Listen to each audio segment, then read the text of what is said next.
Time now for All Things Gators, All Things Orange and Blue. Dan Hicken and Frank Frangie. What's up, Hick? I'm doing great. Thank you, Southeast Orthopedic Specialists, se-ortho.com, for all of your orthopedic needs in the Jacksonville area. All right, Frank, let's start with new basketball coach. We have a basketball coach. I got to tell you, Todd Golden, the new basketball coach from San Francisco. Look, everybody's asking, how will he do? Is it a good hire? The reality is I have no idea. Right. Because I didn't know who he was until he was hired. Right. Like everybody, we've read about him. I've talked to people about him. Roxy Bernstein's a buddy of mine, Dan, who does a lot of ESPN work, does a lot of college basketball, works with Bill Walton and others based on the West Coast. He knows him well. They've spent holidays together. They're friends. He thinks the world of the guy. He thinks he's the next big thing, very energetic, young guy. So here's my take. I think they're trying to rehire Billy Donovan. Billy Donovan, I want you to think about this for a second. Billy was early 30s. He'd been the coach at Marshall for 2 years. All people really knew about him is that when he played and he was on Rick Pitino's staff. Well, along comes this guy, Todd Golden, mid-30s, feels the same way, young, energetic. He was on Bruce Pearl's staff. I think the goal is to try and get a guy just like that. Now, that's hard to do, by the way. There's not a lot of Billys out there. But I think they're going for the young, splash, megastar before he becomes a megastar, and we'll see if it turns out. Yeah. I get it. I hear what you're saying. I'm on board with whoever they hire just because I'm a Gator. Underwhelming hire. Underwhelming, too fast. Don't know anything about fast, wasn't it? It was 23 and 22 in the conference, in the West Coast Conference. Yeah, he got San Francisco to the tournament. If Mike White's gonna leave, which he did, shake it up and go get somebody. Go get somebody with some sizzle. Go get somebody with some oomph. I find it. You should have big expectations, okay? But you don't deserve the big expectations in Florida basketball. I'm sorry, and I'm not going to change the way I feel. And by the way, this hiring to me signifies what we've been trying to say, and I don't want to put words in your mouth, but what we've been trying to say all along. Drew wasn't coming, okay? They used to throw us Jay Wright. You think he's leaving Villanova for Florida? No, this is what you're going to get when you replace, and this is what the college basketball world is telling you about your program. There's a lot of good things going on in Florida with basketball, okay? There's a lot of positives. The facilities are pretty good. The arena's solid. I mean, it is what it is. But I don't know, man. Too fast for me. Nobody knows who he is. I hear some good things from people in the know. That's great. I hope they're right. And I agree. They're trying to find the next Billy Donovan, which they were trying to do with Mike White.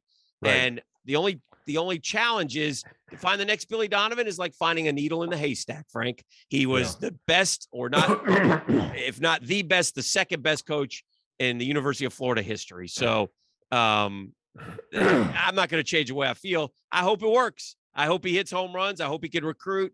I hope he's, I don't buy all the analytics crap. You shoot threes, you make layups, and you play defense. That's how you win in the NCAA. So yeah, no, and I'm with you. And again, I can't tell you how I think he's going to do because I don't know. I'm like you. I'm on board because they hired him. Right. In terms of the quickness of it, I will tell you this. Yeah. And I don't know this. And I know probably Scott, had to move quick because he was wanted. I talked to a guy in Vegas from Missouri who told me they were going to hire him. So he was going to have some choices. That's a fact. You're right. Yeah, they hired a guy that could have had other jobs, no question. There's no way he was going to touch Sean Miller with the NCAA stuff hanging over his head. I know Gator fans that was never going to happen. In terms of the quickness of it, Dan, I think this. When Scott Strickland went to hire Dan Mullen, they talked to Chip Kelly for a long time. I know that for a fact. They all went up there. They spent a lot of time up there. I assume they talked to Scott Frost. It looked like Dan Mullen wasn't their first choice, and I think it was a laborious pursuit for Scott and his team. Yeah. This time, when he hired Billy Napier, there was none of that. Right. Sunday came, season was over. By Tuesday, he was in Louisiana talking to him. By Thursday, I had him hired. I think he wanted that instead of this. or this instead of the previous way. Right. It looks like, my guess is, and I don't know this, but I think they talked in Indianapolis. I Yep. think that's where the meeting was. Sure. I think it was, according to what Todd told Alan Taylor, the Athletic, that it looked like it was Linda Teeler, Chip Howard, Scott, I think one other person. I think 4 of them came up there. I think they met with him. My guess is the meeting was before they played. Yeah. And I'm guessing they had a meeting. Hey, we don't want to distract you. You got to play Murray State. You got your team in the tournament, but we're very interested, and we're willing to talk further. They lost, talked further, hired him. I think he was the hot guy. I think I can tell you, I knew that right out of the gate that I was told that Scott had a pretty good idea where he was going with the hire and what he wanted to do. So I think what he didn't want was another long pursuit where people said you got the second or third guy. For better or worse, agree or disagree, Dan, I think that's what happened.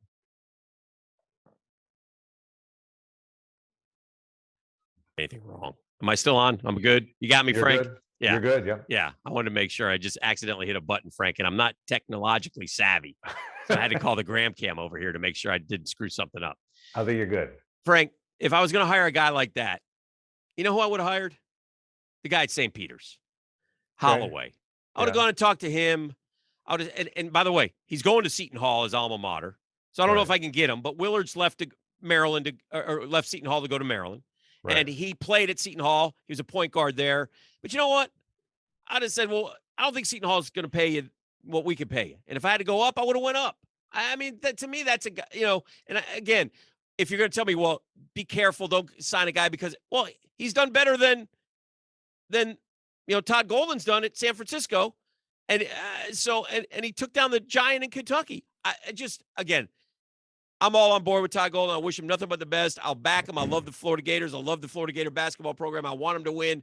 I'm underwhelmed. That's all. I'll leave it at that, I guess. Do you get the sense that Scott Strickland, like all good ADs, had a list of guys he would pursue? I'm sure. And I wonder, what I do wonder is, did he know this was coming? I will tell you this: they were not firing Mike White. Right. It's this myth out there that Mike left for Georgia because he was going to get fired. Right. Is not true. I can definitively tell you that is not true. I would agree with that. And so he and I can also tell you, there's people in the mix that were very disappointed he left. It's not like, glad he left. Right. Saved us the buyout. Right. That's the fans. We made $1.25 million.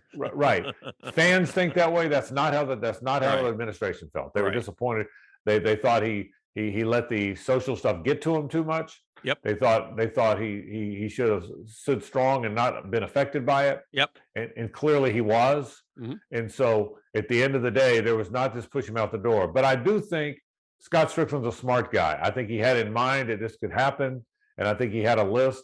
And even though Shaheem Holloway, to your point, has had a great run in this tournament, he wasn't the hot guy that Golden was. Now, maybe Golden should or shouldn't have been the hot guy. Yeah, that's fair. But he was the hot. Matt McMahon from Murray State, right? And this guy were. But the again, hot guys. that's my point. Why not let this play out? Yeah, I hear you. And then make a decision. Like, again, I hear you. Well, Golden was going to get, and I think he was. I think he was going to get snatched up by somebody if Florida didn't act. So I just hope like hell they were. Yeah, that they made the right call. That because.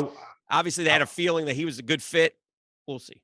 I will tell you this about him. Yes, sir. It's interesting to me. So, like you, we've read all about him. I do nothing about the guy. Talk to people that know him. Read all about him. Right. So, because of this analytics stuff, and I'm with you, Dan, we're old guys. Old guys are supposed to say, analytics, rebound, make your shot, We all do that. Yeah. But if nothing else, it'll make it interesting because of these analytics. The same analytics that say you should go for it on 2. Yeah. You should go for 2 early in the game or whatever. Yeah. Well, it's the same guys, I'm convinced, okay? Yeah. Because apparently he does some really unorthodox things. So think about this. I read this the other day about Todd Golden. Right. Obviously, up three, and the other guy's got the ball with 5 seconds, you foul. Everybody does that, right? Right.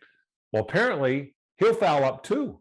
And I'm thinking, up 2? I've never heard of that. And it doesn't mean he does it every time. He may only do it once in a while. Right. But sometimes he'll foul up 2, thinking, A, if I get the guy that's not a good free throw shooter, B, if he makes both, I've got the ball at the end of the game. I control the outcome. It's either overtime or I win rather than the other guy making a three to beat me. Now, I don't know if he's got the guts to do that, leading Kentucky by 3, okay, in exact Tech Arena on a Or February. is there a player with a bad afternoon. free throw percentage on Kentucky? Right. Yeah. But my point is, wouldn't that be interesting to see this guy with all these innovative ideas, and if he really does that? I mean, that one really got my attention. Fouling up 2. Here's what got my attention. He coached with Bruce Pearl, so hopefully he knows how to cheat a little bit and get good players. Because if he gets good players, he's going to win. That's one area where Mike White maybe fell a little bit short. You've got to get good basketball players. If you can get the kids who are now Auburn and the SEC, by the way, really not a good performance in the tournament whatsoever. One team left standing in the Sweet 16, and that's Arkansas, who could have went out in either game. So So Dan, what happens with next year's team? Todd Golden said he's so Kawasi Reeves, you would think is at the end of the year was the best shining star they've got coming back. The hope, yeah, okay. They've got 3 very renowned recruits: a 5-star forward who's 6'9", a 6'10" center, and a 6'3", 6'4" point guard. 3 players who are pretty good. He's already been in touch with those players. Now, do those players bail that Mike White's not there and his staff? Does he keep Eric Pastrana, who's probably the best recruiter on that staff? Right. And it sounds like he said, I'm reading his interviews, when he said, hey, we wish the best to Mike, and I wanted to get in touch with the existing players and Eric and the other guys. That leads me to believe he's probably keeping Pastrana, which I think would be very smart. Right. And we'll see if he does that. But is it the 3 recruits, Kawasi Reeves, because the other guys, Jatobo and Kennedy and even Niles Lane, they're just guys. Yeah. What is that the makeup of next year's team? I think it's going to be very interesting to see who's on the team next year. 100%. And he's going to have to hit the portal, and it'd be smart to keep Pastrana because I don't think he has a ton. Like, I know he was here before, but he's been gone for a while. Right. I don't know what inroads he has in the state of Florida, in terms of with the coaches and the relationships. So, again, I wish him nothing but the best, man. To me, it's just like when you do something like that, I feel like you're just better off keeping Mike White. But obviously that relationship fractured for a number of reasons, and hopefully this fresh start will give a breath of fresh air to Gator basketball, maybe get everybody going. So we'll see. Yeah, I hope, and I'm like you, Dan. I hope so. I wish Mike White was at Kansas State, not Georgia. Yeah, just in case. In case we're right and he's a decent coach. I'd hate to lose to the former coach. But we'll is there an earthquake over at your house, Frank? What just happened? You know what? I just moved. Let me tell you what happened. I moved, and the whole computer moved. You know what that was? That was Spielberg-like stuff. That was good. I enjoyed that. Okay, hey, listen, real quick, we'll do football in a second, but gymnastics. Impressive performance Saturday night. I got to watch a little of that, so shout out to Trinity Thomas and the gang. Yes. As they chase a natty t-shirt. And then baseball. You win a series on the road in the SEC is good, but you let one slip away on Sunday. We could have a little sweeper there, Frankie. Went to the 9th. Oh, Frankie, it bothers me. And they had Fick in there, and they went to Purnell, who's been very good. Yeah. And it's easy to second guess the went to, but it was an offensive game. I would have loved to sweep, because if you sweep, you're 16-4. Yeah. And 3-0 in the league. That baseball team's going to be okay. Yeah. They got to figure out their bullpen. Yep. But they're going to score they're going to outscore everybody. The Langford cat's got 8 home runs already, I think. He's the cleanup hitter. How many's Fabian got? Yeah, he's hitting them too. So they're going to hit a bunch of home runs. Langford, by the way, is a great story. Kid from Trenton, which is right next door to Gainesville. Right. Did he come in as a catcher maybe or something? I'm not sure. But they couldn't keep his bat out of the lineup. Yeah. And now he's one of the best power hitters in college baseball. So write him in at cleanup every night. Every night. So and the Riopel kid, the catcher who's now become their 5-hole hitter, they're going to score a lot of runs. Yeah. They're going to score a lot. And the starting Friday night, they're going to be okay with Barco. Yeah. I think Sproat wasn't great, but he'll be fine as the Saturday guy. Yeah. They need to get Coppola back, the 6'8" kid. Right. Check him out. Because he's a big time prospect. Mm-hmm. But Abner's a lefty freshman. He'll be okay. Manning will be better than he was Sunday. So they have a good team. I'd be surprised. Now, it's a big one this weekend because LSU comes in. Ooh. LSU just got swept to start by the way, the last time LSU got swept in an SEC series to start the SEC was 2011 by Florida. Wow. Okay. That's free of charge, Dan. I give it Thank to you you. free. That's a Okay? nice little tidbit right there. Last time LSU was swept. To Well start, done. so Well done, big Frank. series this weekend with LSU. All right. Spring football notes. They moved the spring game to Thursday night. Yeah. You know, it's great. Get your television coverage. I got no problem with that. It's not for the fans, though. You know, it's not. I mean, it's all about TV, and that's fine. I got no problem with that. The biggest thing I read, Frank, in terms of, and this is the thing that stands out to me. And again, I hate to do this because it's not really the coaching aspect, but the kids that they're getting on campus Right. in the recruiting world are name dudes, Frank. We're Yeah. getting this 5-star quarterback, this 4-star offensive tackle, this 5-star defensive back, this 4-star defensive lineman. And I mean, it's not 1 or 2 or 3. It's 24. It's shout out. Now you got to get them in. Yeah, but this is another step in the right direction in terms of recruiting. This guy Napier is running a tremendous program.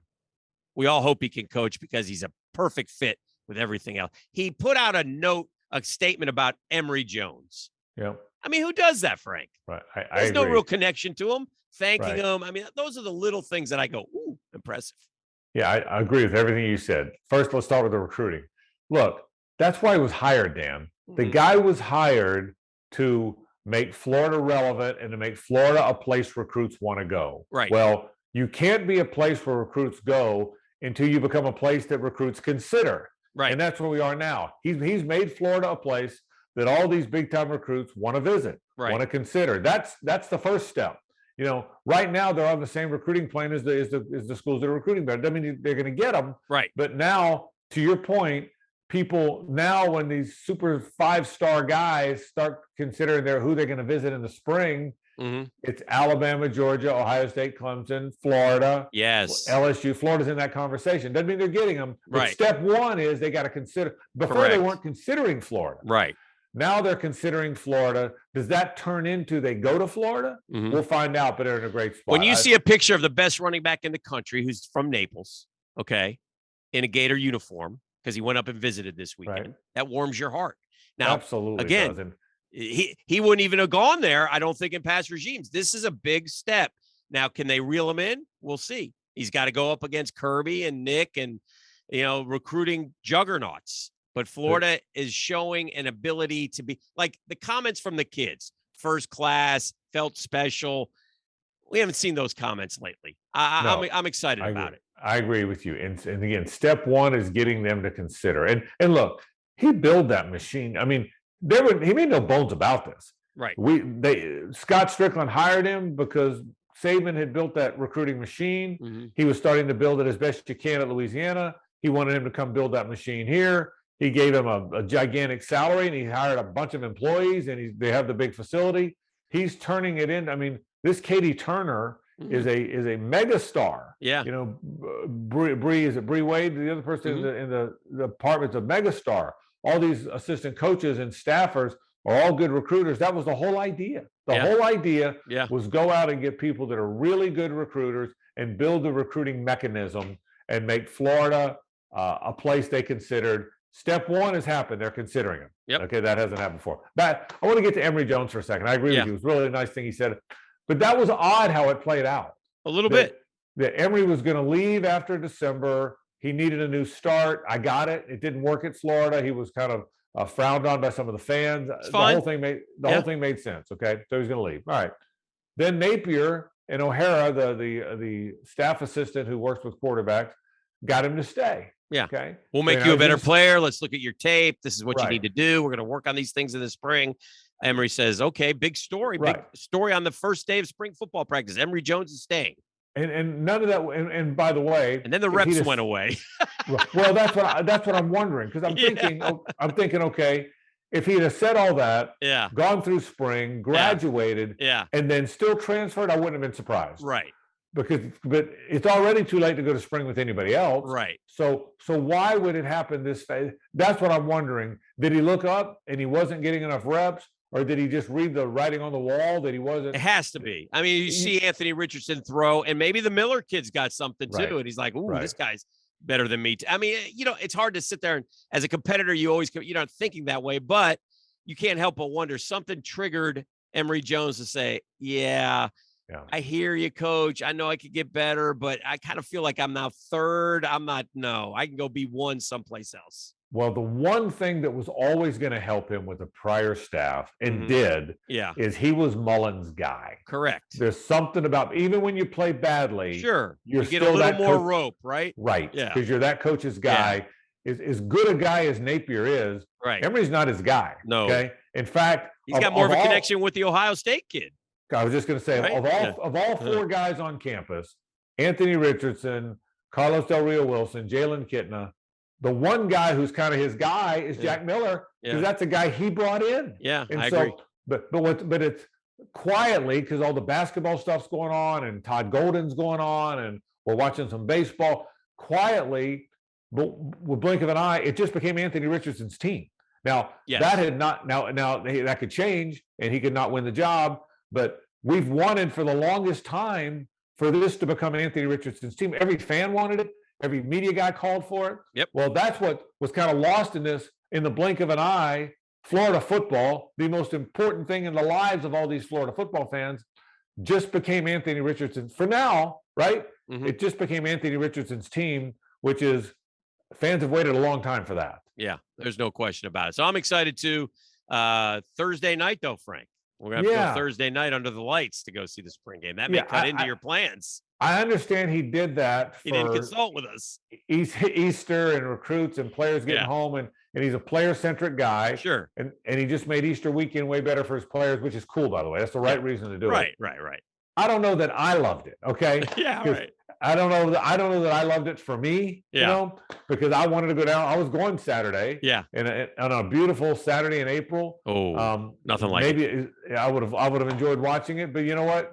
The fact that he did it to get his kids home for Easter is kind of cool. It's hard. It's hard. How do you not support that? He pushes I'm telling you, he pushes every right button. Again, you never, this is a guy you really want to succeed, because if he does succeed, he's going to succeed big time. Right. That's right. And I think that's what everybody thinks. Frank, good stuff today. Appreciate you. Okay, Dan, that's All Things Gators. Okay, all things Danny. Orange and Blue. Dan Hicken and Frank Franchi.